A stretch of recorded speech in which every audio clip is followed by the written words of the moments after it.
1971 সালে 14 ডিসেম্বর পাক হানাদার বাহিনী এবং তাদের এদেশীয় দোসর রাজাকার আলবদর আলসামস যখন তাদের পরাজয় সুনিশ্চিত, যখন বাংলাদেশের স্বাধীনতা সুনিশ্চিত, ঠিক ওই সময় আমাদের দেশকে মেধাশূন্য করার জন্য তারা একটি নীল নকশা প্রণয়ন করে, যার নীল নকশার অংশ হিসেবে এদেশের শিক্ষাবিদ, সাংবাদিক, চিকিৎসাবিদ এবং প্রকৌশলী, কবি, সাহিত্যিকদের বাসা থেকে তুলে নিয়ে গিয়ে 1971 সালের 14 ডিসেম্বর হত্যা করা হয়েছিল এদেশের শ্রেষ্ঠ সূর্য সন্তানদের, যাদের ইন্ধনে বাঙালি জাতির সূর্য সন্তানদেরকে হত্যা করা হয়েছে।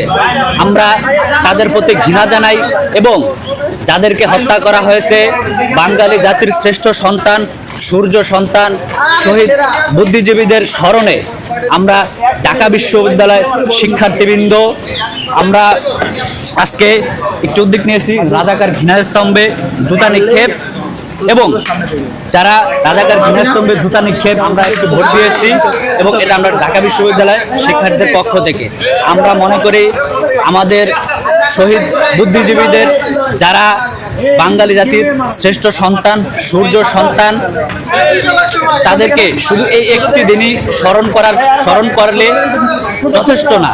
আমরা মনে করি তাদের যেই মানবিক উদারতা, মানবিক চিন্তাভাবনা, দেশপ্রেম, এই দেশপ্রেম নিয়ে আমরা যদি সামনের দিনে এগিয়ে যেতে পারি, একটি সুখী, সমৃদ্ধ, সুজলা সফলা, স্বনির্ভর বাংলাদেশ করতে পারি, তাদের আদর্শিক চেতনা যাতে ধারণ করতে পারি, এই জন্য আমরা তাদের প্রতি গভীর শ্রদ্ধা জ্ঞাপন করি। কাকা, এই গিফট আপনি কিভাবে পেয়েছেন? রাজাকারের জুতা মেরে। রাজাকারের জুতা মেরে? কাকা রাজাকারের জুতা মেরে গিফট পেয়েছে। আপনারাও মারুন আর গিফট জিতুন এবং রাজাকার নিঃশব্দ ঘৃণা বোর্ডে রাজাকারদের নিয়ে শব্দ লিখে